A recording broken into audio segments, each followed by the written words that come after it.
Bonjour et bienvenue à une nouvelle vidéo de notre formation Android. Aujourd'hui, on va présenter la dernière notion fondamentale de cette formation et on va parler sur les broadcast receivers. Donc tout d'abord, on va essayer ensemble de comprendre le concept de base des broadcast receivers et par la suite, on essaiera de les utiliser dans notre application. Un broadcast receiver peut être enregistré pour recevoir des messages système et des intents.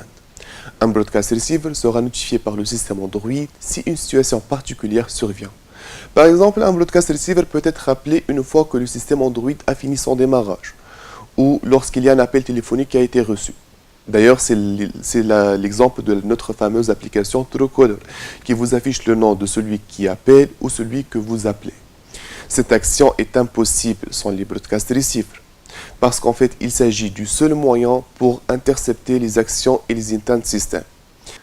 Pareil pour les push notifications tels que Facebook. Lorsque le statut de notre connectivité change, on sera automatiquement notifié et ici sans les broadcast receivers qui nous a permis de savoir le changement de statut de connectivité, on ne peut pas vraiment intercepter et manipuler et même afficher les push notifications.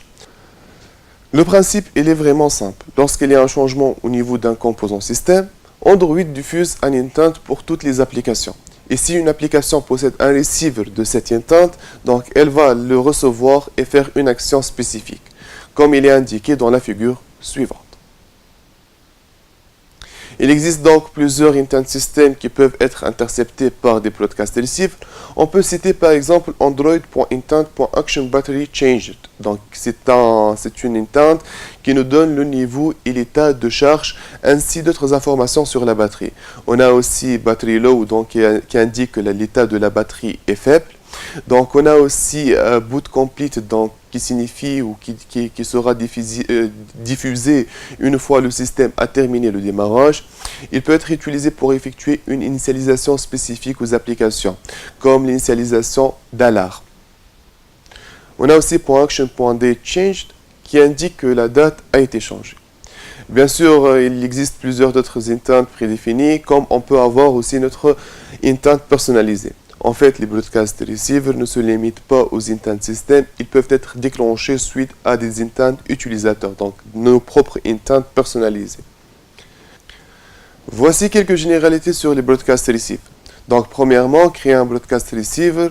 Donc, pour le créer, en fait, il faut implémenter tout simplement l'interface broadcast receiver.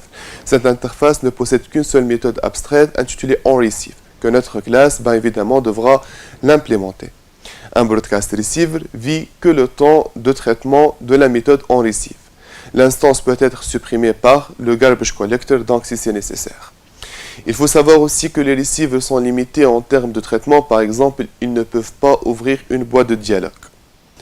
Maintenant, je pense qu'il est temps pour commencer la création de notre première application qui contient un broadcast receiver. Donc, ne manquez pas la vidéo prochaine parce qu'on va essayer ensemble d'intercepter une action système. Merci pour votre attention.